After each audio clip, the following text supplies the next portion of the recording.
दिल्ली मुख्यमंत्री आम आदमी पार्टी सर्वोच्च नेता अरविंद केजरीवाल को बीजेपी केंद्रीय एजेंसी ईडी को लगाई जो बड़ी भाव में अरेस्ट कर दिया गया बहुत ही भारत वर्ष में एभली घटना केवल स्टैंडिंग मुख्यमंत्री की एमती घटना करा जाय नहीं। तो यह सब बड़ दुखर विषय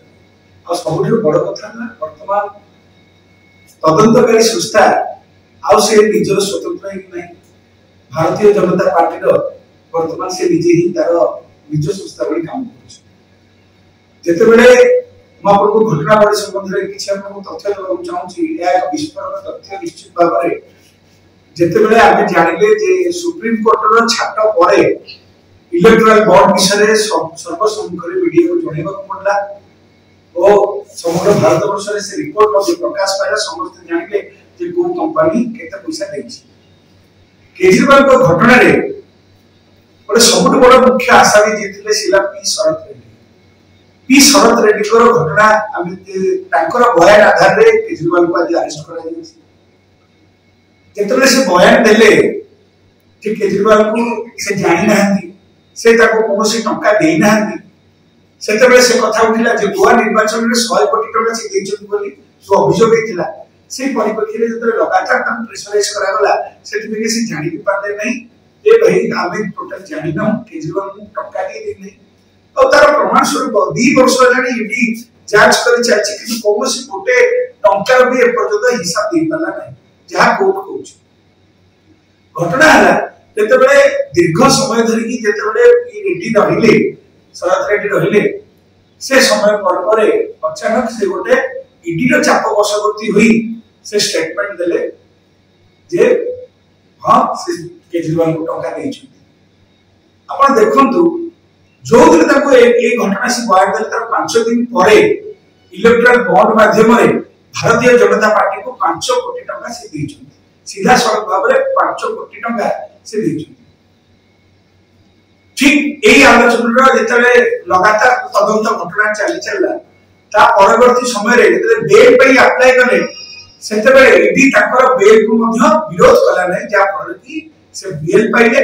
तो सरकारी साक्ष्य हिसाब रे ताको ग्रहण करा गला ताको रिलीज कर दिया गला। तार किछि दिन परे जणा पड़ला जे से 50 कोटी टका देइछोती भारतीय जनता पार्टी के अकाउंट को गला सीधा सड़क भाव ताले जदी से जणे मद व्यापारी जड़े से ठेकादार हिसाब रे जदी से टंका जदी कारबार करथिले ओ ताको मुख्य आरोपी बोली कुआ जाउची ताले भारतीय जनता पार्टी ओ भली भाव रे आम आदमी पार्टी के एथिने दोषी साब्यस्त करूची और निजे केमती भाव रे 50 कोटी टंका ऊर्ध्व ताको कलेक्शन करी वर्तमान सुधा जति जणा पड़लानी जे पाखा पाखी 59 कोटी टंका वर्तमान भारतीय जनता पार्टी अकाउंट को जायछि इलेक्टोरल बॉन्ड माध्यम एरे ओटे सबुट गोटे बहुत बड़ कथा।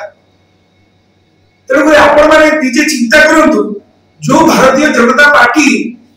सब बेले कहि आसी जे दिल्ली रे मद घोटाला चलछि दिल्ली रे मद घोटाला चलछि तारे मदर जदी 1 टंका रे पर्यंत प्रमाण जदी आम आदमी पार्टी रो पक्षे मिलले नहीं किंतु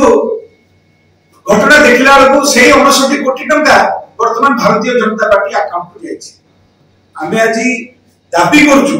जे भारतीय जनता पार्टी रो मुख्य जेपी नड्डा को ऊपर ईडी केस करू और ताकू गिरफ्त कर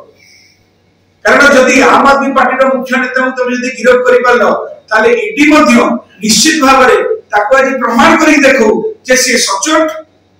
से कार चापवर्ती नाही जदि बीजेपी को से टका जाईची ताले बीजेपी रो मुख्य को से अरेस्ट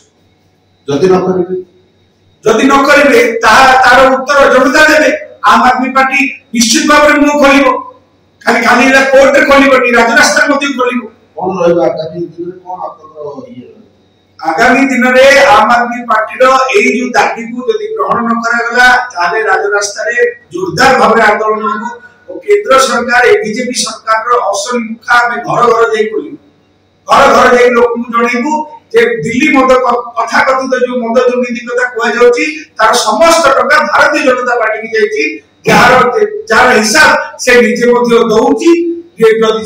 से करि परनी ताले नीता को गिरफ्त